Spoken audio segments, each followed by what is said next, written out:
দেখে নি ভালো করে।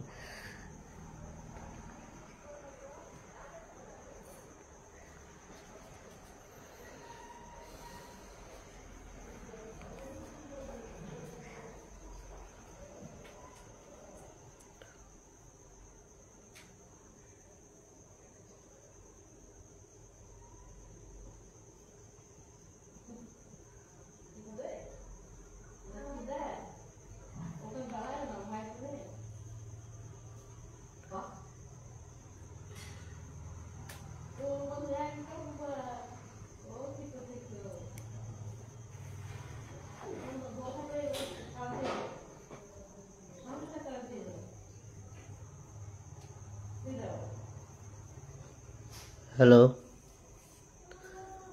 আমাদের ইন্টারভিউ বঞ্চিত আপার প্রাইমারি চাকরি প্রার্থীবৃন্দের কোনো সদস্য যদি লাইভে এসে থাকেন একটু জানাবেন। আমার কথা যদি শোনা যায় একটু কমেন্ট করবেন, একটু জানাবেন।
কেউ লাইভে এসে থাকলে যদি কেউ জয়েন হয়ে থাকেন তাহলে একটু জানাবেন। Hello,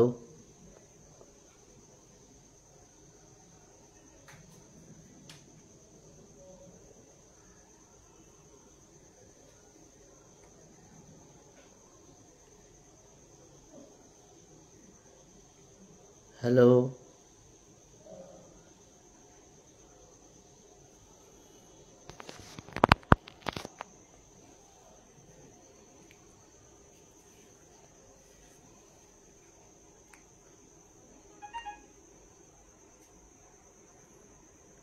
hello.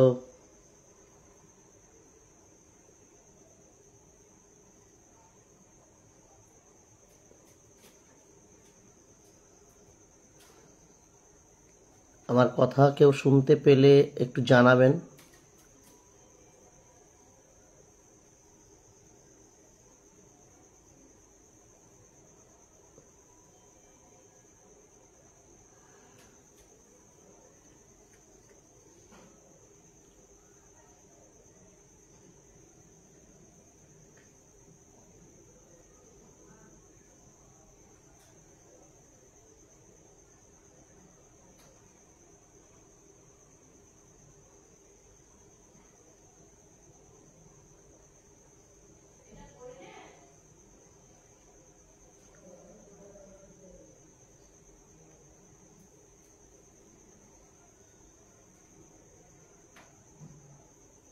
কমেন্ট করবেন কেউ।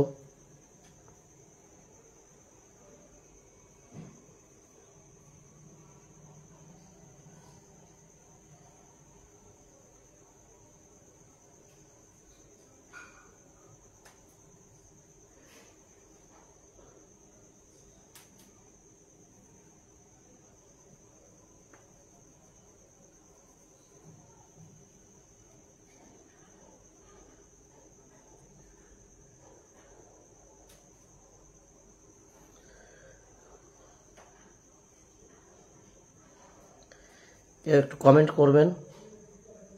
আমার কথা যদি শোনা যায় একটু জানাবেন কেউ।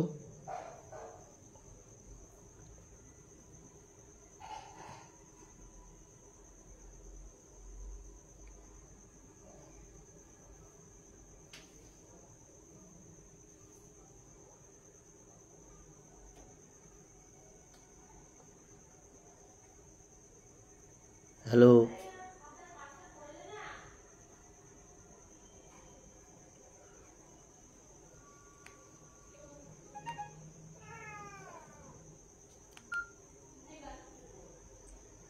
হ্যালো,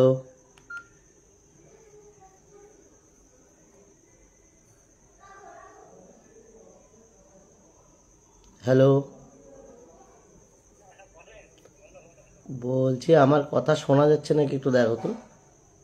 কেউ তো কমেন্টস করছে না।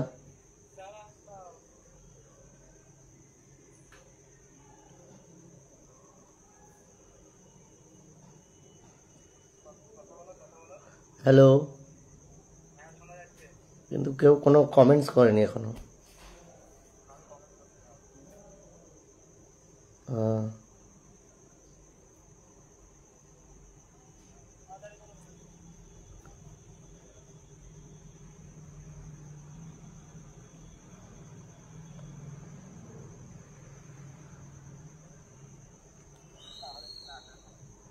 শুরু করছি তাহলে।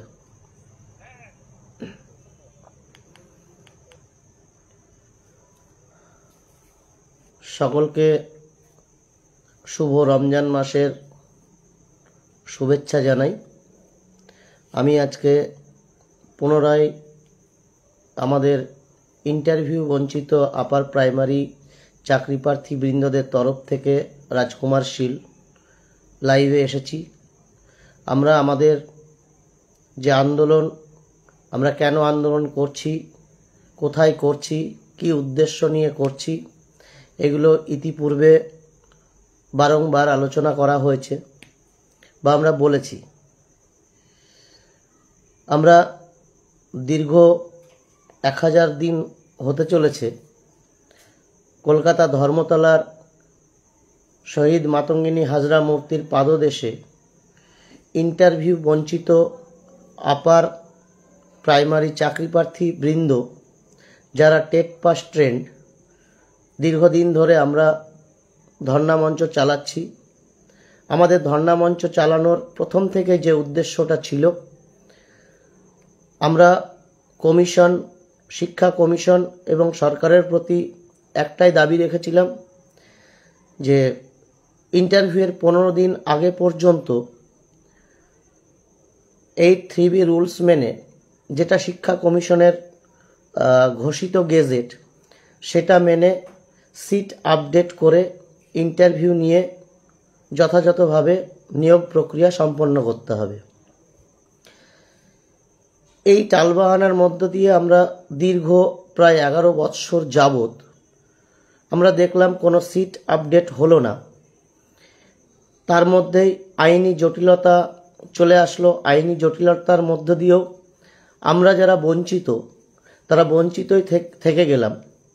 কারণ আইনি পথেও অনেক সওয়াল জবাব হয়েছে। কিছু কিছু চাকরি প্রার্থী যাদের সম্পর্কে খোদ শিক্ষা কমিশন তারাই কিন্তু কোর্টে হলফনামা দিয়েছিল যে কিছু ক্যান্ডিডেট আছে যারা ডিসপুট, সেগুলো কিন্তু সেই ডিসপুটের মান্যতা পেল না, তারাও প্যানেলভুক্ত হলো। এই কথাটা প্রথমেই বলার একটা উদ্দেশ্য হচ্ছে, আমি কাউকে ছোট করছি না, কারণ যারা হয়তো কিছু কটু কথা আমাদের সম্পর্কে বলছেন যে আমরা অযোগ্য, অথচ 11 বৎসর ধরে আমরা অযোগ্য হয়েও অবৈধভাবে সিট আপডেট করে আমরা চাকরি পেতে চাইছি। আমি কাউকে দুঃখ দেওয়ার জন্য বলছি না। যারা বলছেন তারা আপনাদের দৃষ্টিকোণ থেকে হয়তো সঠিক বলছেন, আমরা যারা বঞ্চিত তারা হয়তো আমাদের দৃষ্টিভঙ্গি থেকে আমরা বলছি যে না, এটা সঠিক নয়। কারণটা কি? কারণটা হচ্ছে একটাই, যে কলকাতা কমিশনের তৈরি যে গেজেট, এবং সেখানে বলা ছিল 8(3)B রুলস মেনে ইন্টারভিউয়ের 15 দিন আগে পর্যন্ত সমস্ত সিট আপডেট করে নিয়োগ প্রক্রিয়া সম্পূর্ণ করা হবে। সেখানে আমরা বারবার দাবি জানিয়েছি। আমরা 2014 সালে নোটিফিকেশন পেয়েছিলাম, 2015 সালে পরীক্ষা দিয়েছিলাম, 2016 সালে রেজাল্ট বেরিয়েছিল। তারপরে বিভিন্ন জটিলতার কারণে সেই নিয়োগ পদ্ধতি বন্ধ থেকেছিল। একবার মাননীয় মৌসুমী ভট্টাচার্যের এজলাসে এই প্যানেলটা ক্যান্সেল হয়েছিল। ক্যান্সেল হওয়ার পরে নতুন করে আবার যে প্রক্রিয়াটা সম্পন্ন হয়েছিল, সেই সময়ে 2014 সালের যে ঘোষিত সিট ছিল 14,339।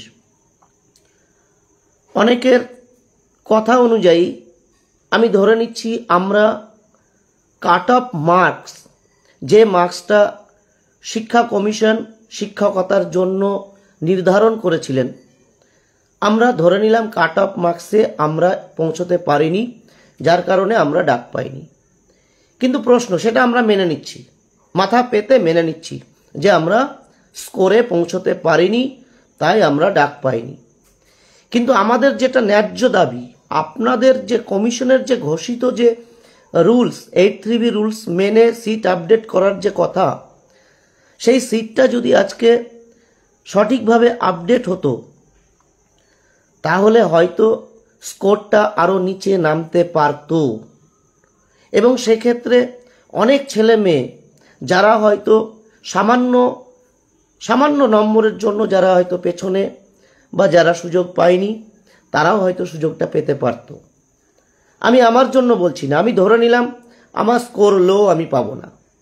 কিন্তু যাদের সিট আপডেট করলে যারা ইন্টারভিউয়ের পর্যায়ে পৌঁছাতে পারতো বা ইন্টারভিউটা দিতে পারতো, তারপরে তারা সেই প্যানেলভুক্ত হওয়া না হওয়া সেটা তারপরে টোটাল নম্বরের উপরে ভিত্তি করে জিনিসটা কার্যকরী করা হতো।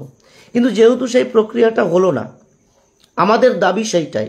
আমরা বারবার দাবি জানিয়েছি, আমরা সরকারের কাছে দাবি জানিয়েছি, আমরা আইনি পথে দাবি জানিয়েছি, আমরা এ নিয়ে বারংবার আমরা চেয়ারম্যানের কাছে বা শিক্ষামন্ত্রীর কাছে বারবার আমরা এই কথাটাই বলেছি যে আমাদের সকলের আপনাকে আমাদেরকে উদ্ধার করতে হবে না, কিন্তু আপনার যে নিয়মটা আপনি ঘোষণা করেছিলেন, যে আইনটার কথা আপনি ঘোষণা করেছিলেন, সেই আইনটাকে আপনি বলবৎ করুন, আপনি সেই আইনটাকে কার্যকরী করুন।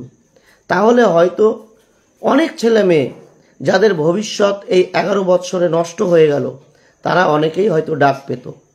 কেউ কেউ বলছেন যে আমরা 11 বৎসর অকৃতকার্য হয়ে আছি, আমরা অবৈধভাবে সিট আপডেট করে ভবিষ্যৎ প্রজন্মের সিটটাকে আমরা দখল করতে চাইছি। যারা বলছেন তাদের উদ্দেশ্যে বলছি, দাদা ভাই, কিছু মনে করবেন না, 11 বৎসরে কিন্তু অনেক জল গড়িয়ে গিয়েছে। এই 11 বৎসরে আমরা দাবিটা, আমাদের মার্কশিটে কিন্তু লেখা আছে যে আমরা কোয়ালিফাইড। তাহলে কোয়ালিফাইড কিন্তু কখনোই অযোগ্য হতে পারে না। আমি জানি না যে কোয়ালিফাইড কথাটার মধ্যে অযোগ্য কথাটা মান্যতা পায় কিনা, আমার জ্ঞানে সেটা পাই না। এবার আসলো পরের কথা যে 11 বৎসর এনসিটিই বা সরকারি রুলস অনুযায়ী প্রতি বৎসর পরীক্ষা নেওয়ার কথা। যদি আজকে আমি রুলসের কথাই বলি, আইনের কথাই বলি, এক দাদা বলেছেন, আমি নাম করছি না, যে 11 বৎসর আমরা বসে আছি, আমরা অকৃতকার্য, অথচ আমরা অবৈধভাবে দাবি করছি। তো দাদা আপনাকে বলি যে ঠিক আছে, আমরা অযোগ্য, আমরা ন্যায্য দাবিদার হতে পারি না, কিন্তু 11টা বৎসর কোনো পরীক্ষা হলো না। তাহলে এই 11টা বৎসর যে পরীক্ষা হলো না, তার দায়টা কে নেবে? তার দায় কি আমাদের? এবার আপনি তর্কের খাতিরে বলতে পারেন যে এর আগেও তো অনেকবার এসএসসি হয়েছে, তাহলে আপনারা তখন পাননি, এখন আর 11 বৎসরেও পাবেন না। দাদা, কখন কোন পথে কি হয় সেটা বলা খুব মুশকিল। আমরা স্পাইডার এবং রবার্ট ব্রুসের গল্পটা জানি, যে রবার্ট ব্রুস যিনি কথিত আছেন একজন রাজা ছিলেন, তিনি কিন্তু বারংবার শত্রুপক্ষের সঙ্গে লড়াইয়ে পরাজিত হয়েছেন। একটা সময় তিনি তার রাজ্য ছেড়ে তিনি একটা গুহায় আশ্রয় নিয়েছিলেন, এবং সেই গুহায় আশ্রয় নেওয়া কালীন তখন তিনি একটি মাকড়সাকে দেখেছিলেন, যে মাকড়সাটা বারবার ওই পাথরের গুহার সমতল যে তল, সেই তলে বারবার সে তার বাসা বা তার জাল তৈরি করার চেষ্টা করছে, কিন্তু মাকড়সাটি বারবারই নিচে পড়ে যাচ্ছিল। একটা সময় আসলো এবং রাজা রবার্ট ব্রুস সেই জিনিসটা কিন্তু খুব ভালো করে নিরীক্ষণ করছিলেন। একটা সময় দেখলেন যে সেই মাকড়সাটা কিন্তু সে সাফল্যের শীর্ষে পৌঁছিয়েছিল, অর্থাৎ মাকড়সাটি তার জাল বুনতে সক্ষম হয়েছিল। এই নিরীক্ষণের মাধ্যমে তিনি উদ্বুদ্ধ হয়ে পরবর্তীতে তিনি তার শত্রুর বিরুদ্ধে আবার লড়াই বা যুদ্ধে নেমে তিনি তার রাজ্যটাকে ফিরিয়ে এনেছিলেন, শত্রুকে পরাজিত করেছিলেন। সুতরাং আমরা আজকে যারা 11টা বৎসর বসে আছি, আমরা যারা 2015 সালে বা 2016 সালে হয়তো দেখা গেল আমরা কোয়ালিফাইড, কিন্তু সেই স্কোরে আমরা পৌঁছতে পারিনি, কথিত সেই দাদার মত অনুসারে যে আমরা স্কোরে পৌঁছতে পারিনি, আমরা অবৈধ দাবিদার। তাহলে সেই জায়গায় দাঁড়িয়ে বলি দাদা, যদি 2016 পরে 2017, 2018, 2019 এরপরে চলতে থাকবে আপ টু 2024, এই পর্যন্ত যদি পরীক্ষাটা হতো, তাহলে কে বলতে পারে যে আমরা ওই কয়েকটা বছরে সাফল্য পেতে পারতাম না বা কমিশনের নির্ধারিত স্কোরে আমরা পৌঁছতে পারতাম না? আপনার উদ্দেশ্যে বলি দাদা, কোনো মানুষকে আপনি হেয় করার চেষ্টা করেন না। মানব জীবনে চলার পথে আপনি কোনো মানুষকে যখনই ছোট করবেন, একটা সময় আসবে যখন আপনারও একটা সময় শিক্ষার মূল্য কিন্তু থাকবে না। আপনাকে আমি আঘাত করছি না, আপনাকে আমি ছোট করছি না, আপনাকে যথাযথ সম্মান দিয়েই বলছি যে আমরা বুঝি, আমরা 11টা বৎসর আমরা এই যন্ত্রণা ভোগ করছি।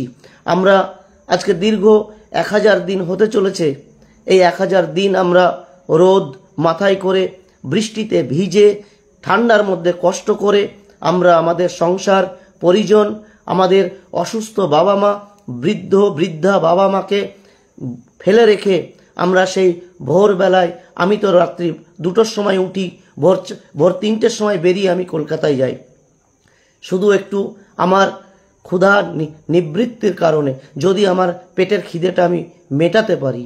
প্রত্যেকেরই ক্ষুধার তাড়নায় প্রত্যেকেই ছুটে চলে এ প্রান্ত থেকে ও প্রান্ত।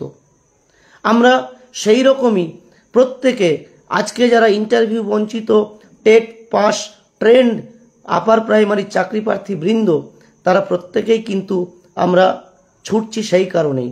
আজকে যদি 11 বৎসর পরীক্ষা হতো ধারাবাহিকভাবে, তাহলে আমাদের মধ্যে হয়তো অনেকেই আজকে শিক্ষকতা করতে পারতেন, কিন্তু সেটা কার ভুলে হলো না দাদা, সেইটা আপনি যদি একটু ব্যাখ্যা করেন তাহলে খুব ভালো হবে।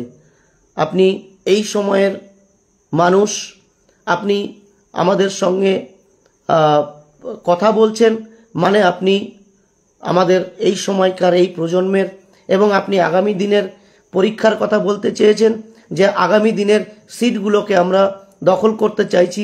দাদা, ভবিষ্যৎ পরে, বর্তমান বেঁচে না থাকলে ভবিষ্যৎ জন্মায় না।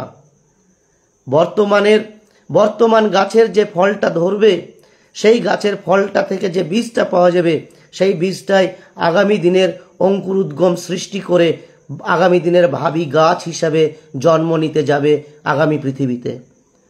তাহলে আমরা যারা পড়ে আছি, আমাদের তাদেরই কিন্তু এখনো কোনো হিসাব হলো না, ভবিষ্যৎ তো পরে। আজকে 2014 পরে প্রাইমারি এবং আপার প্রাইমারি দুটো ক্ষেত্রেই কিন্তু সম্ভবত তাদের শিক্ষার রুলসটা এক। সেক্ষেত্রে আমরা যদি দেখি, তাহলে সেক্ষেত্রে প্রাইমারি বারংবার বেশ কয়েকবার নিয়োগ প্রক্রিয়া সম্পন্ন করে প্রায় 72 থেকে 75 হাজার ছেলে মেয়ে তারা আজকে তাদের রুটি রোজগার তারা সুনিশ্চিত করতে পেরেছে। তারা ভাবী প্রজন্মকে তৈরি করার জন্য একটা জায়গায়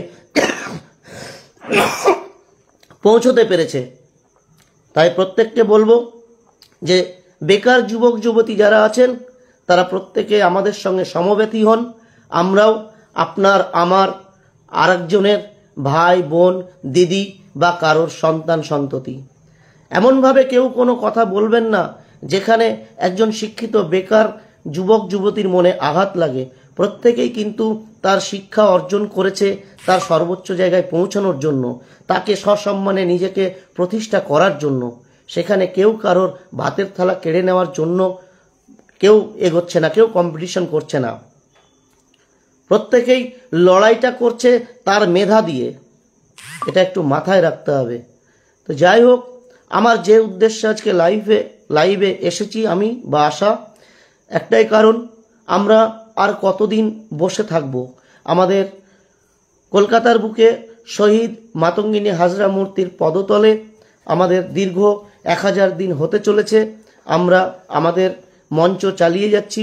আমরা আমাদের মাননীয় মুখ্যমন্ত্রী, মানবদরদী মুখ্যমন্ত্রী, আমাদের মাননীয় শিক্ষামন্ত্রী, মাননীয় শিক্ষা সংক্রান্ত দপ্তরের সঙ্গে জড়িত চেয়ারম্যান, তাদের কাছে আমাদের বিনীত আবেদন, যদি আমাদের মার্কস না থাকে, যদি আমরা আনকোয়ালিফাইড হই, তাহলে আপনি আমাদের বাদ দিন। কিন্তু ন্যূনতম যে বিষয়টা, ন্যূনতম যে দাবিটা, আপনাদের তৈরি করা যে রুলস, সেই রুলসটাকে আমরা শুধু মানতে বলেছি। সেই রুলসটাকে মেনে আপনারা যথাযথ সিট আপডেট করুন। সেক্ষেত্রে আমার আগে যদি অন্য কোনো ভাই বোন সুযোগ পায়, অবশ্যই তাকে আমি সাধুবাদ জানাবো। কারণ আমার মতোই কেউ না কেউ, কোনো বেকার ভাই বোন, দাদা দিদি, তারা কেউ না কেউ শিক্ষকতার জায়গায় নিজেকে নিয়ে যেতে পারবে, ভাবি প্রজন্ম তৈরি করার কাজে নিজেকে নিয়োজিত করতে পারবে। আমাদের দাবিটা সেইটা। আমি বলছি না যে আমাদের মধ্যে এখন স্কোরিং যদি দেখা যায় যে সিট আপডেট করার পরে সেটা 65-তে নামলো, এবার আমাদের মধ্যে আমি ধরে নিলাম, আমি যদি দেখা যায় যে আমি 63 বা 62 পেয়েছি, আমি কখনোই সেক্ষেত্রে দাবিদার নই বা আমি দাবি করব না, এটা আমি হলফ করে বলতে পারি। কারণ সেক্ষেত্রে আমি যে কাট অফটা নামছে সেই কাট অফেরও নিচে, তাহলে আমি ন্যায্য দাবিদার কখনোই নই। তাই বলে আমি অযোগ্য না, আমি পাশ করেছি। কারণ কমিশনের, শিক্ষা কমিশনের বা শিক্ষা দপ্তরের টেট পরীক্ষার জন্য যে মার্কসটাকে নির্ধারণ করা হয়েছিল যে এই নম্বরটা পেলে একজন ক্যান্ডিডেট সে কোয়ালিফাইড হবে, অর্থাৎ সে পাশ করবে, তাহলে সেই জায়গাটার সম্মানটা অন্তত পাওয়া উচিত আমাদের সকলে। এবার আজকে যদি সিটটা আপডেট হতো, সিট আপডেট করলে অনেক যে অতীতের যে কাট অফ, সেই কাট অফটা অনেকটাই নেমে আসতো এবং তাতে অনেক ছেলে মেয়ে, ইন্টারভিউ বঞ্চিত অনেক ছেলে মেয়ে ইন্টারভিউয়ে ডাক পেতে পারতো বা পাবে। আমাদের দাবি সেইটাই, ন্যায্য রুলস মেনে দাবি। আমরা কোর্টকে অবমাননা করছি না, আমরা শিক্ষা আইনকে অবমাননা করছি না, কিন্তু শিক্ষা আইন অনুযায়ী যে রুলসটা, যেটা কমিশন প্রকাশ করেছিলেন, 8(3)B রুলস মেনে ইন্টারভিউয়ের 15 দিন আগে পর্যন্ত সমস্ত সিট আপডেট করে নিয়োগ প্রক্রিয়া সম্পূর্ণ করা, আমরা সেইটার দাবি করছি। তাই আমাদের আর বসে থাকার সময় নেই।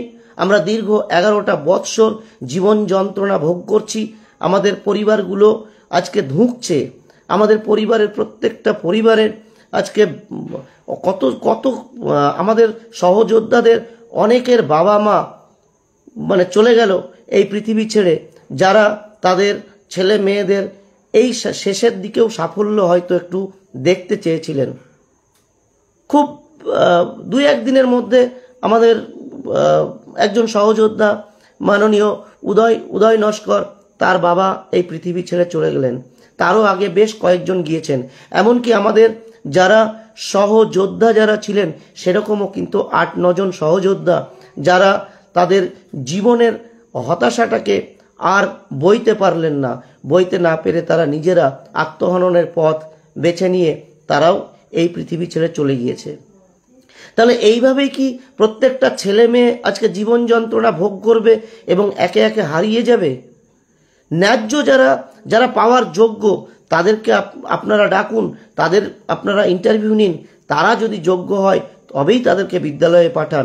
আমাদের দাবি এইটাই, আপনারা যথাযথ রুলস মেনে, যথাযথ নিয়ম মেনে ইন্টারভিউ নিয়ে সিট আপডেট করে নিয়োগ প্রক্রিয়াটা সম্পন্ন করুন।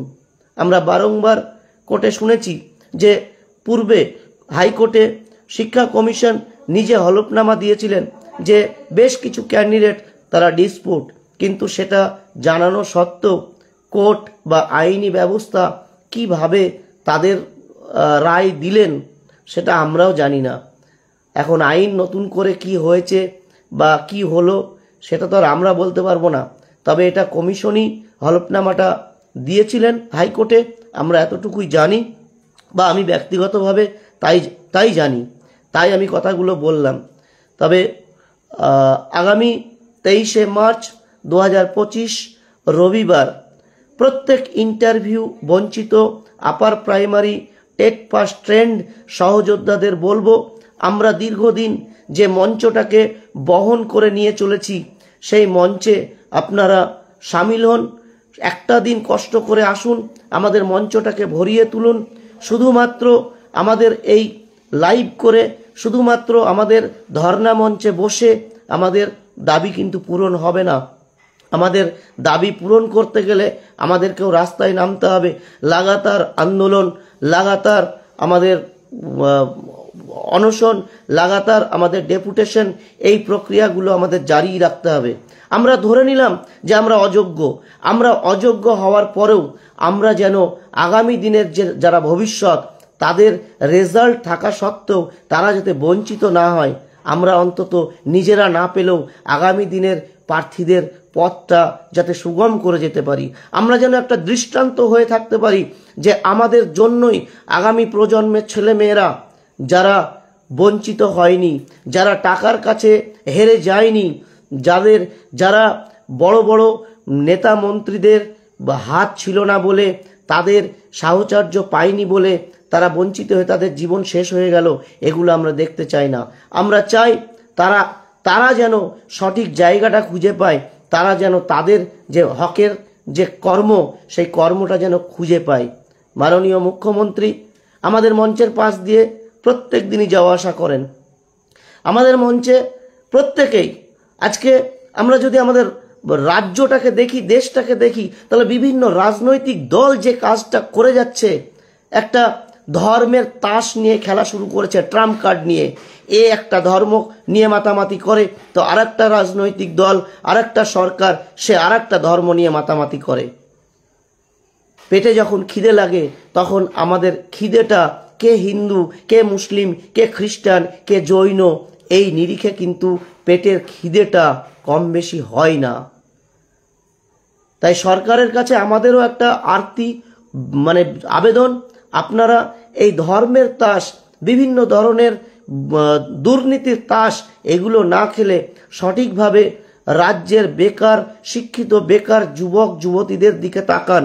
আজকে সমস্ত কর্মসংস্থান বন্ধ হয়ে রাজ্যে, অথচ ছেলে মেয়েগুলো শিক্ষার জন্য ছুটে বেড়াচ্ছে, স্কুলগুলো বন্ধ হয়ে যাচ্ছে, স্কুলে শিক্ষক নেই, পর্যাপ্ত পরিমাণে শিক্ষক শিক্ষিকা না থাকার কারণে আস্তে আস্তে বিভিন্ন স্কুলগুলো তালাবন্ধ হয়ে যাচ্ছে।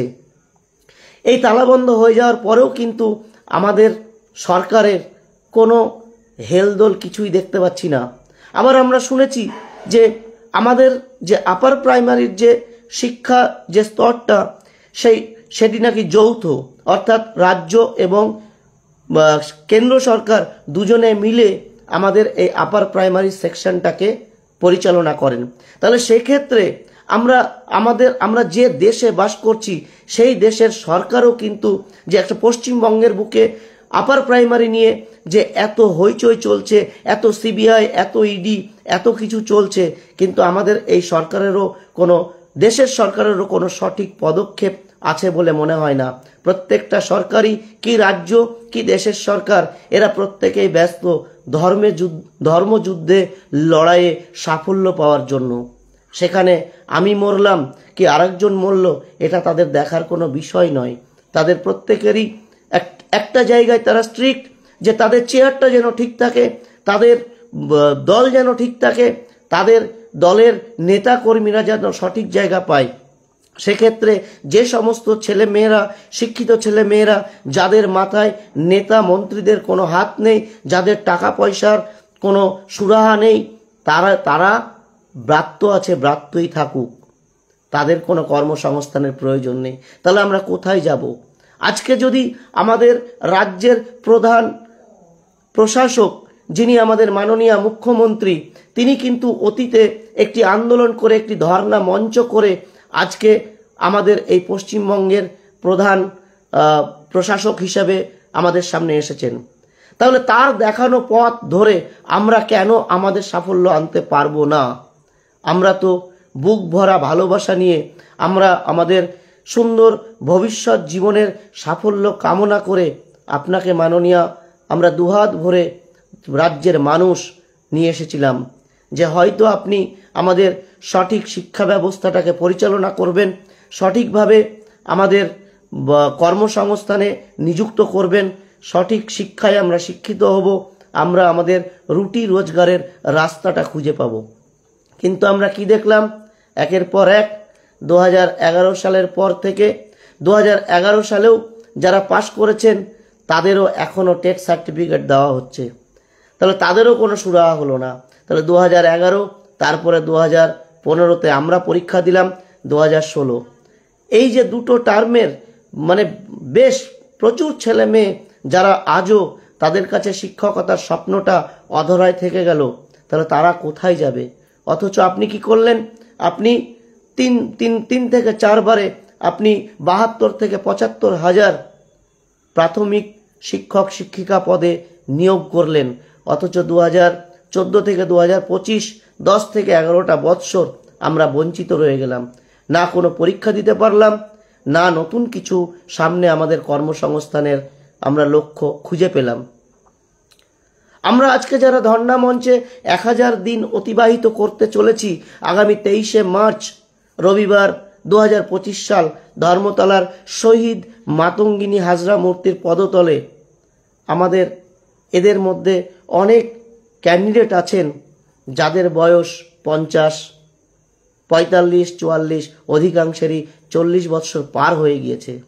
তাহলে আমরা আজকে যারা বলছেন যে আমরা অযোগ্য, হ্যাঁ অযোগ্য, তাহলে আমার বক্তব্য আবারও সেই আমি একটু পূর্বে যেটা বলেছিলাম সেটাই বলছি, যে আজকে যদি আমরা এই 11টা বৎসর আবার সুযোগ পেতাম, কি আমরা 5-6টা বৎসর সুযোগ পেতাম, তাহলে হয়তো আমাদের মধ্যে সেই শিক্ষকতার স্বপ্নকে ধরে রাখার জন্য আমরা পরিশ্রম করার একটা অক্সিজেন খুঁজে পেতাম। কিন্তু এখন আমরা 11টা বৎসর বসে থেকে আমাদের এমনই অবস্থা, আমাদের আর কিছু করার নেই। আমরা পড়াশোনার সেইভাবে আজকে আপ টু ডেট ছেলেমেয়েরা যে জায়গায় গিয়ে পড়াশোনা করছে, সেই স্তরে গিয়ে আমাদের পরিশ্রম করার মতো মানসিকতা আর নেই। তারপরেও এ রাজ্যে যেটা বর্তমানে ব্যাপকভাবে এখন ক্যান্সার রোগের মতো শুরু হয়ে গিয়েছে, যে প্রাইমারি, হাই স্কুল, প্রত্যেকটা স্তরের বিদ্যালয়ের শিক্ষক শিক্ষিকারা এমনভাবে তাদের গৃহ শিক্ষকতা অথবা টিউশনতে এমনভাবে নিজেদেরকে জড়িয়ে ফেলেছেন এই বছর থেকে, যেখানে হয়তো আমরা কতিপয় ছেলে মেয়েদেরকে নিয়ে আমরা আমাদের রুটি রোজগারটা চালিয়ে যাচ্ছিলাম, সেটাও হয়তো আর সম্ভব হচ্ছে না। কারণ তারা এমনভাবে তারা টিউশনির ওপরে জাঁকিয়ে বসেছেন। সুতরাং শিক্ষক শিক্ষিকাদের ছেড়ে আমাদের মতো বেকার ছেলে মেয়েদের কাছে কেউই কিন্তু আর আসতে চাইছে না। তাহলে আমরা কোন দিকে যাব? আমরা না আজ পর্যন্ত চাকরির কোনো সাফল্য খুঁজে পেলাম, না আমরা অন্য কোনো কর্ম করে সেই পথটা ধরে নিজেদের রুটি রোজগার খুঁজে পাওয়ার একটা স্টেবল জায়গা, একটা স্থায়ী জায়গা তৈরি করতে পারলাম। তাহলে এই দোষটা কি শুধু আমরা অবৈধভাবে দাবি করছি চাকরির, সেটা আমরা কি তাহলে পরীক্ষা দিইনি? আমরা কি পাশ করিনি? যদি আমরা পাশ করে না থাকি, তাহলে আমাদের মার্কশিটে কেন লেখা আছে কোয়ালিফাইড? কোয়ালিফাইডের নতুন কোনো অর্থ অবৈধ হয় কিনা আমার জানা নেই। হয়তো বর্তমান প্রশাসনের আমলে কোনো বুক সেলার, কোনো রাইটার যদি নতুন কোনো ডিকশনারি অর্থাৎ কোনো শব্দ ভাণ্ডারের বই যদি বের করে থাকেন, তাহলে সেখানে হয়তো পেলেও পাওয়া যেতে পারে যে কোয়ালিফাইড মানে সেটা অযোগ্য এবং অবৈধভাবে কিছু একটা পাওয়ার চেষ্টা করা বা চিন্তা ভাবনা করা। এটা আমার জানা নেই, তবে মনে হচ্ছে নতুনভাবে যত আধুনিক হচ্ছে আমাদের রাজ্যটা, আমাদের দেশটা, পৃথিবীটা, তত তো আমাদের নতুন নতুন আমরা অনেক কিছু শিখছি, যেগুলো হয়তো আমরা আজ থেকে 20 বছর আগে জানতামই না। সেইগুলো এখন অনেক মডিফিকেশন হয়েছে, অনেক আধুনিকতার ছাপ এসে হয়তো নতুন নতুন ইংরাজি যে ওয়ার্ডগুলো, যে শব্দগুলো, তার হয়তো নতুন করে আবার অর্থ পরিবর্তন হয়ে নতুন হয়তো অর্থ বের হচ্ছে। তো যাই হোক, এগুলো আমার ব্যক্তিগতভাবে জানা ছিল না যে কোয়ালিফাইড মানে অযোগ্য বা অবৈধ। আমরা অযোগ্য হয়েও 11 বৎসর অবৈধভাবে দাবি করছি যে আমাদের চাকরি দিতে হবে। তবে এই রাজ্যের এই ধরনের কথাবার্তা এই রাজ্যে যে শুনতে হবে না, এটা আশা করা ভুল। কারণ এগুলো শোনারই সময় চলছে এখন, এই সময় এগুলোই শোনার কথা। কারণ মানুষ অনেক কিছু বলে যাচ্ছে, অনেক কিছু করে যাচ্ছে, কিন্তু দোষ হচ্ছে আমাদের, যারা আমরা শিক্ষকতার স্বপ্ন নিয়ে, যারা আমরা সাফল্যের শীর্ষে পৌঁছতে চেয়ে পড়াশোনাটা করেছিলাম, যারা আমরা টেট পরীক্ষা দিয়ে কোয়ালিফাইড হয়েছিলাম। ভুলটা আমাদের, কারণ আমরা তো কোয়ালিফাইডের অর্থ যে ভবিষ্যতে অযোগ্য বা অবৈধ এগুলো হবে এটা জানা ছিল না। যাই হোক, সকল ইন্টারভিউ বঞ্চিত আপার প্রাইমারি চাকরিপ্রার্থী বৃন্দদের বলবো যে আপনারা সমবেত হয়ে আগামী 23শে মার্চ 2025 রবিবার ধর্মতলায় শহীদ মাতঙ্গিনী হাজরা মূর্তির পাদদেশে আসুন। আমরা সকলে সম্মিলিতভাবে আমাদের দাবিটাকে আবার তুলে ধরি। আমরা প্রয়োজনে রাস্তায় নামব, কারণ আমাদের দাবি আমাদেরকে আদায় করে নিতে হবে। কারণ দীর্ঘ যে 11 বৎসর পরীক্ষাটা হয়নি, তার দায় আমাদের না, তার দায় সরকারের, তার দায় শিক্ষা দপ্তরের। আমরা সেখানে কিছুই না। তাহলে আমাদের কেন পরীক্ষাটা নেওয়া হলো না 11 বৎসর ধরে? তাহলে আমরা এরপরেও বিভিন্ন জায়গায় গিয়েছি, আমরা বলেছি, আমরা আইনি পথেও বারবার দাবি জানিয়েছি যে আমাদের 8(3)B রুলসের মান্যতাটা দেওয়া হোক। কিন্তু জানি না কোন খেলায় সেই 8(3)B রুলসের মান্যতাটাও দেওয়া হলো না। আমরা ডেপুটেশন দিতে গিয়েছিলাম, ডেপুটেশনে গিয়েও সেখানে আমাদের মাননীয় চেয়ারম্যান আমাদেরকে যা বললেন সেগুলো ব্যাখ্যা করতে গেলেও এ রাজ্যের নাগরিক হিসাবে খুব খারাপ লাগে। তিনি যেভাবে আমাদের তার যুক্তি দিয়ে তিনি বোঝালেন, যে যুক্তি বলাটাও সত্যিই খুব কষ্টকর, সেই যুক্তি আমাদের মেনে নেওয়াটাও কষ্টকর। কারণ তাদের কিছু করার নেই, সিট আপডেট সরকারের ইচ্ছা। সুতরাং সরকার যদি সিট আপডেট করে তাহলেই আমরা আমাদের ভবিষ্যৎ খুঁজে পেতে পারি। তাছাড়া আমরা কি করব আমরা জানি না। আমাদের শেষ রাস্তা আন্দোলন, লড়াই, রাস্তায় নেমে আন্দোলন, ডেপুটেশন, সরকারের বিরুদ্ধে আন্দোলন, এছাড়া কোনো রাস্তা নেই।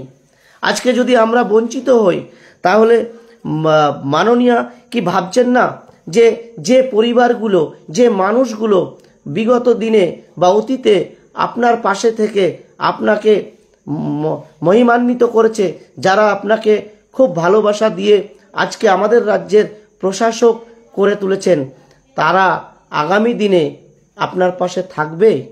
আপনার পাশে তো নাও থাকতে পারে তারা, কারণ প্রত্যেকটা মানুষই তার নিজের রুটি রোজগারের জন্যই ব্যস্ত। সেখানে আপনি যদি আজকে আমাদের দিকেও না তাকান, আর কবে তাকাবেন? আর কবে দেখবেন? অনেক দিন তো হয়ে গেল, 11টা বৎসর পরীক্ষাটা পর্যন্ত নিলেন না। 8(3)B রুলসের মান্যতা পর্যন্ত জোরপূর্বকই বলা হবে যে সেটা দেওয়া হচ্ছে না। তাহলে সেগুলো আমরা আশা করব, আমাদের দাবি এখনও থাকবে যে 8(3)B রুলসের মান্যতা দিয়ে যে ঘোষণাটা ছিল কলকাতা গেজেটের, ইন্টারভিউয়ের 15 দিন আগে পর্যন্ত সমস্ত সিট আপডেট করে নিয়োগ করতে হবে। সেখানে যদি আমাদের মঞ্চের কোনো ছেলে মেয়েও কাট অফে না আসতে পারে, না আসবে, তার জন্য কোনো দুঃখ কারণ নেই। কারণ আমরা চাইছি সঠিকভাবে, ন্যায্যভাবে নিয়োগ প্রক্রিয়াটা সম্পূর্ণ করা হোক। আমাদের দুর্নীতি করে আমাদের নিতে হবে না। আমাদের যদি মনে হয় যে আমরা অযোগ্য, আমরা আমাদের নিতে বলছি না। আমরা চাইছি সঠিকভাবে নিয়োগ প্রক্রিয়াটা হোক, সেখানে আমি বাদ গেলে বা আরেকটা দিদি যদি বাদ যায়, যাবে। কারণ আমরা 11টা বৎসর, আবারও বলছি, আমরা 11টা বৎসর পরীক্ষা দিতে পারলাম না। অনেকের বয়স 50, কারোর 45, কারোর 47, অধিকাংশের বয়স শেষ, তারা আর কোনো সরকারি পরীক্ষায় বসতে পারবে না। আর যে গুটি কয়েক ছেলে মেয়ে ভাই বোন যারা এই বিক্ষোভ অবস্থান মঞ্চের সঙ্গে জড়িত আছেন, তাদেরও হয়তো অনেকেরই বয়স আর 1 বছর কি 2 বছর, কারো 2 মাস, কারো 3 মাস, তারপরে তাদেরও কিন্তু বয়সটা শেষ হয়ে যাবে। তাহলে তারা কোথায় যাবে? অন্তত তারা তো 40 বছর বয়স পর্যন্ত তারা তো সুযোগটা পেত। তাহলে তারাও তো আগামী দিনে সেই বয়সটা হারিয়ে ফেলছে, তারাও তো আর পরীক্ষা দিতে পারবে না। তাহলে এতগুলো ছেলে মেয়ের ভবিষ্যতের দায় কে নেবে? আপনি তো নেবেন না মাননীয়া। আপনি তো বলবেন যে পরীক্ষা হয়নি, কোর্ট যা রায় দিয়েছে আমরা কোর্ট মোতাবেক চলবো। তাহলে কোর্ট মোতাবেকই যদি চলেন, এদিকে আমরা কিছুদিন আগে দেখলাম আমাদের মাননীয় সুপ্রিম কোর্টের সম্মানীয় একজন জাজ বলেছেন যে সব কিছু আইনি পথে সম্পূর্ণ না করে কিছু ক্ষেত্রে মানবিকতার দিক দিয়েও কেসগুলোকে মেটাতে হবে। যদি সেটাই হয়, আমি মাননীয় সেই জজ সাহেবকেও উল্লেখ করে আমি বলতে চাই যে শ্রদ্ধেয় মহাশয়, আপনি তাহলে আমাদের দিকেও একটু তাকান, আমাদের দিকেও মানবিকতার দৃষ্টিটা প্রয়োগ করুন। কারণ আমরাও আপনার দ্বারস্থ হয়েছি, আমরাও আপনার কাছে গিয়েছি যে সঠিকভাবে নিয়োগ প্রক্রিয়াটা হোক। তাহলে এই ক্ষেত্রে গিয়ে আমাদের যাদের বয়সটা দেখা গেল 47, 48, 50 বা 42, বা যাদের বয়স আর কিছুদিন হলেই পার হয়ে যাবে, তাহলে তাদের ক্ষেত্রে আপনি মানবিকতার কথা কেন বলবেন না? আপনি কেন আমাদের মাননীয় হাইকোর্টকে তাহলে আপনার তরফ থেকে কোনো কথা কেন আসছে না যে আপনি যারা আপনার কোর্টে পিটিশনার ছিল তাদের যথাযথ তাদের দিকে তাকান, তাদের দিকে মানবিকতার দৃষ্টি আপনি নিক্ষেপ করুন। মানবিকতার দৃষ্টি নিক্ষেপ করে এতগুলো ছেলে মেয়ে যাদের জীবন শেষ হতে চলেছে, তাদের এই শেষ জীবনে অন্তত অক্সিজেনটা দেওয়ার চেষ্টা করুন বা অক্সিজেনটা দিন। কারণ আমি আজকে বলছি মানে শুধু আমি একা, আমার পরিবার নয়, আমার বাড়িতেও কিন্তু বৃদ্ধা মা আছেন, আমারও একটা সংসার আছে। আমাদের মধ্যে অনেক ভাই বোন দাদা দিদি আছেন যারা সংসারটা করতেই পারেনি, কারণ তাদের কোনো স্থায়ী রুটি রোজগারের জায়গা না থাকার কারণে। তাহলে তারা আর কবে সেই সংসার করবে? তারা কবে তাদের ভবিষ্যৎ জীবনে তাদের একটা সময় আসবে যখন একটা মানুষকে আর একটা মানুষের কাণ্ডারি হয়ে দাঁড়াতে হয়, সেক্ষেত্রে গিয়ে সেই মানুষটা কার হাত ধরবে? আর সেই হাত ধরার জন্য কার হাত পাবে, কিভাবে পাবে? কারণ তার নিজেরই তো রুটি রোজগারের কোনো সংস্থান নেই, তার নিজেরই পেট ভরার জন্য একখানা বা এক কুচি রুটি সে জোগাড় করতে পারছে না। তাহলে সে কি করে আবার সুন্দর ভবিষ্যৎ সোনালী জীবনের স্বপ্ন দেখবে? গত 2 দিন আগে যে বসন্ত উৎসব আমাদের রাজ্যে সারা দেশে হয়ে গেল, আমরা এবারও আমাদের এই বসন্ত উৎসবটা যেন রঙহীন হয়ে থাকলো। আর কবে আমরা আমাদের জীবনটাকে রঙিন করে তুলতে পারবো? আর তো মনে হয় এই জীবনে আর সম্ভব হলো না। আমরা বসন্ত উৎসবে সবাই যখন আনন্দে মাতোয়ারা, আমরা তখন শহীদ মাতঙ্গিনী হাজরা মূর্তির পদতলে গিয়ে আমরা আমাদের এক টুকরো রুটির জন্য, এক মুঠো ভাতের জন্য, এক গ্লাস জলের জন্য আমরা চিৎকার করতে থাকি যে আমাদের জল দেওয়া হোক, আমাদের একটা রুটি দেওয়া হোক, আমাদের এক মুঠো ভাতের ব্যবস্থা করা হোক।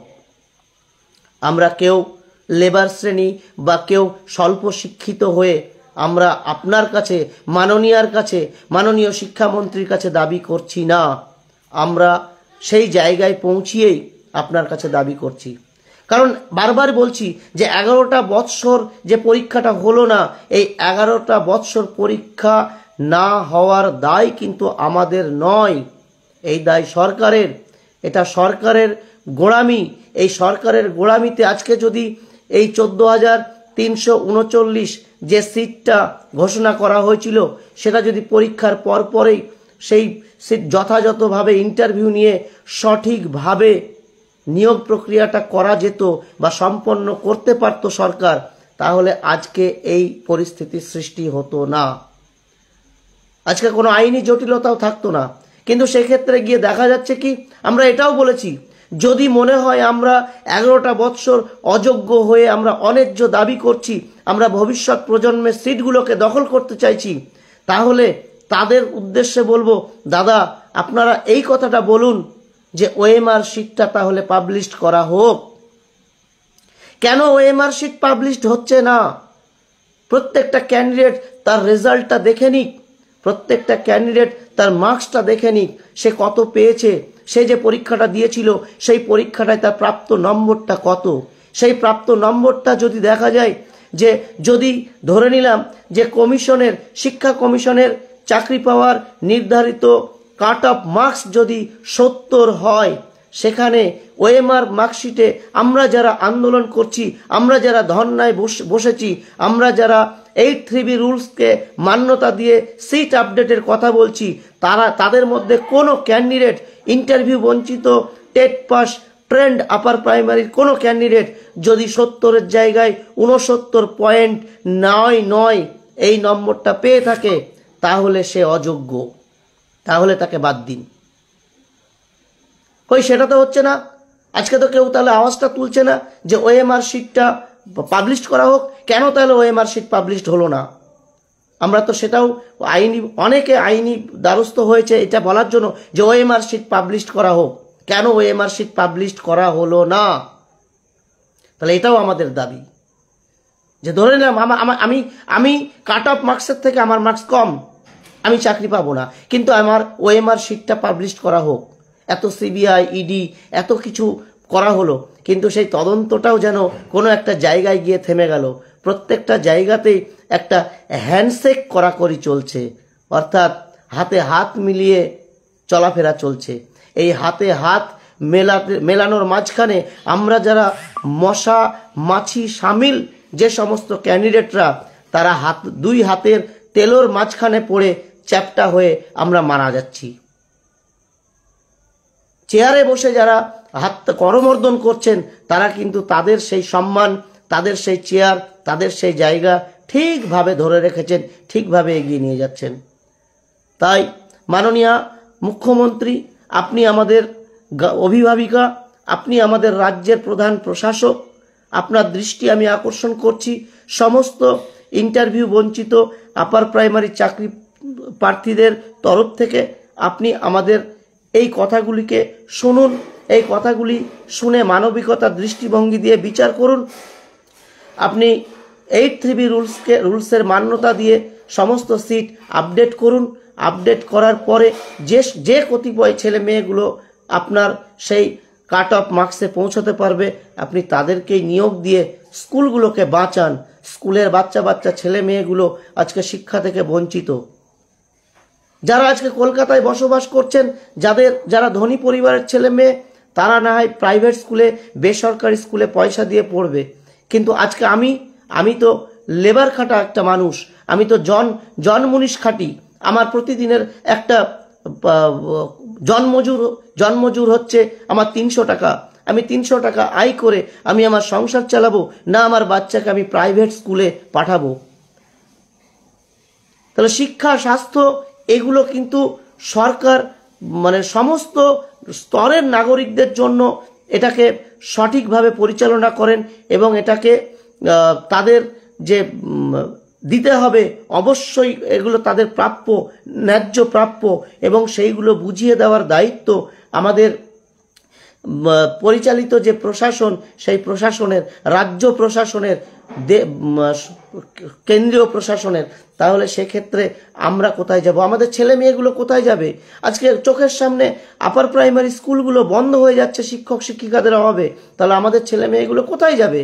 তাহলে কি আমাদের ছেলে মেয়েগুলো ওই সর্বশিক্ষা অভিযানের নিয়মে শুধুমাত্র নাম সই করেই তাদের ওখানেই পড়াশোনার ইতিটা টানতে হবে? আজকে আমাদের রাজ্যের বহু শিক্ষিত বেকার যুবক যুবতী যারা আমাদের রাজ্য ছেড়ে তারা অন্য রাজ্যে পাড়ি দিয়েছে শুধুমাত্র তাদের কর্মসংস্থানের উদ্দেশ্যে।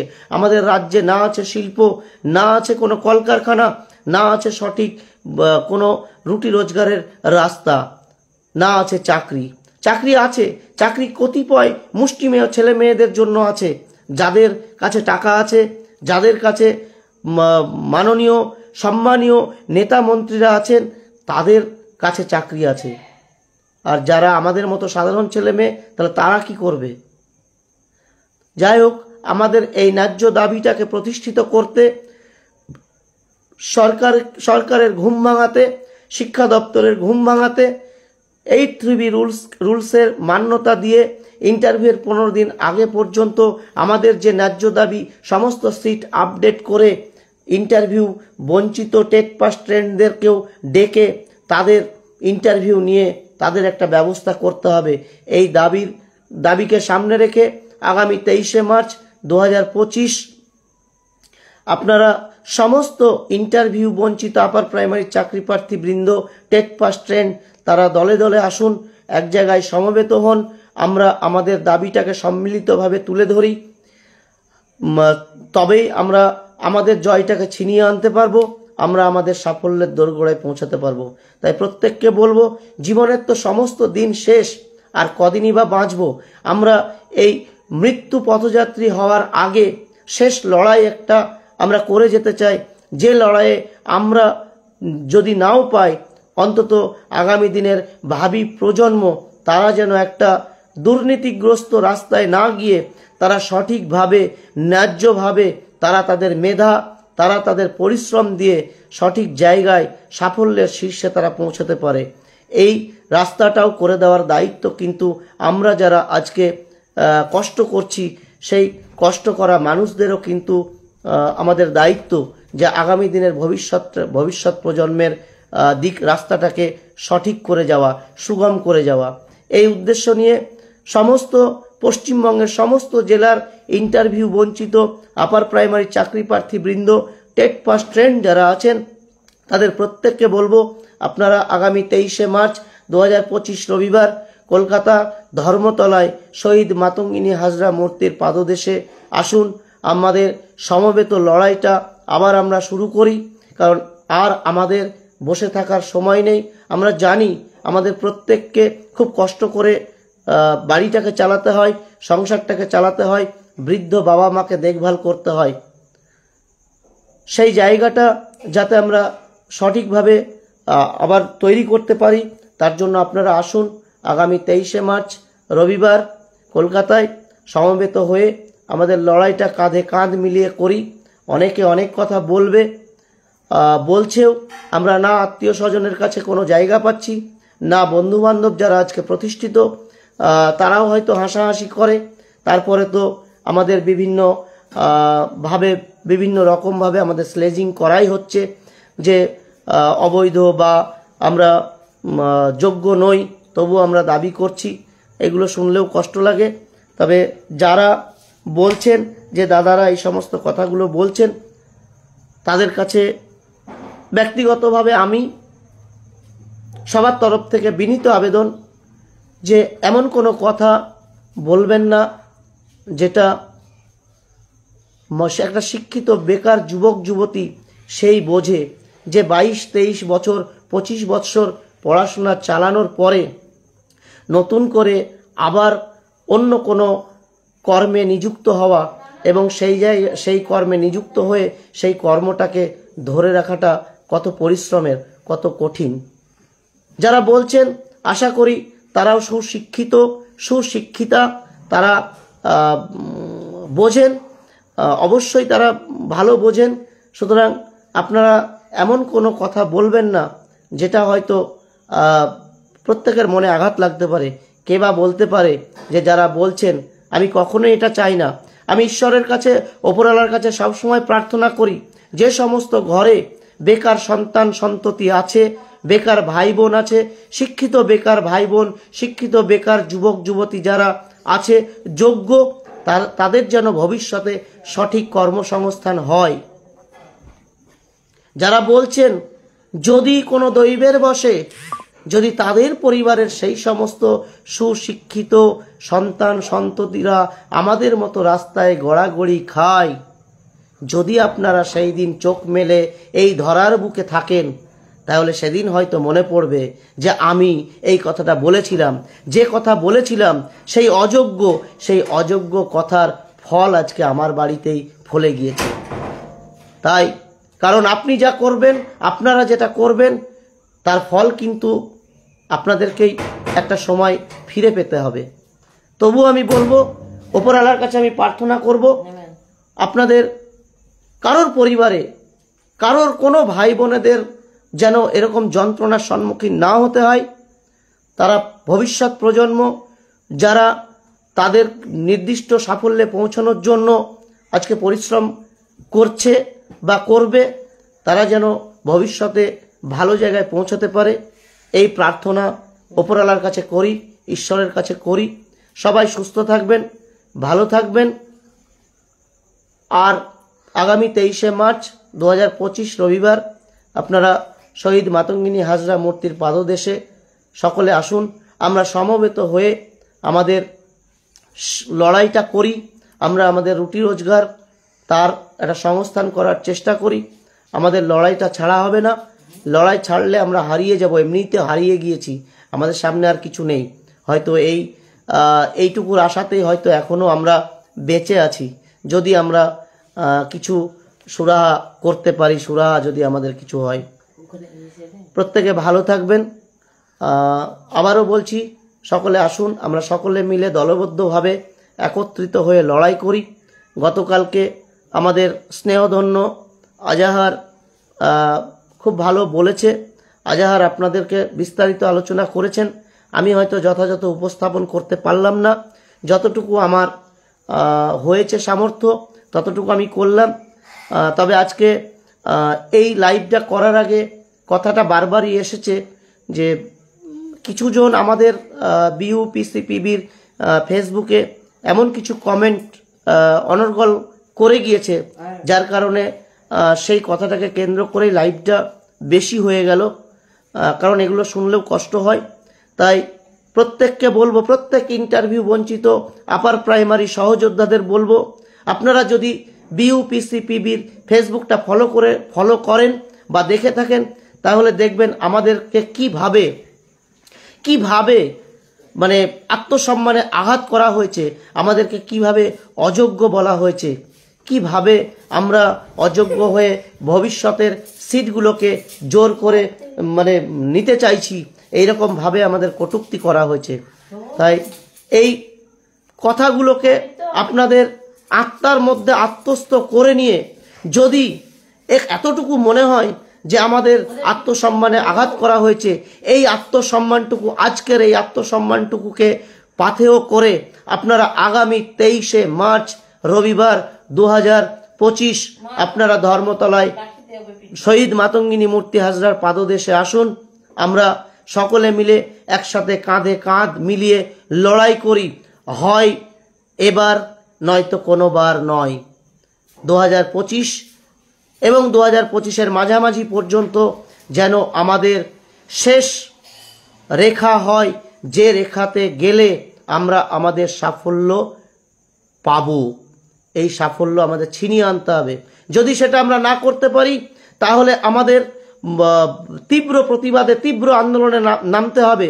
তার সঙ্গে পাশাপাশি আমি আমার সহযোদ্ধাদের মধ্যে যারা আমাদের সকলকে পরিচালনা করেন, যারা আমাদের মঞ্চটাকে এগিয়ে নিয়ে যাচ্ছেন, যাদের পরিচালনায় আজকে আমরা মঞ্চটাকে এখনো চালিয়ে যেতে পারছি, তাদেরকে বলবো, আপনারা, আমার একটা প্রস্তাব আজকে এই লাইভের মাধ্যমে থাকছে যে প্রত্যেকটা রাজনৈতিক দল যেমন কলকাতার বুকে বড় ব্রিগেড সমাবেশ করে তাদের রাজনৈতিক স্বার্থ সিদ্ধির কারণে, আমার একটা প্রস্তাব আকারে আমি আজকে লাইভে দিলাম।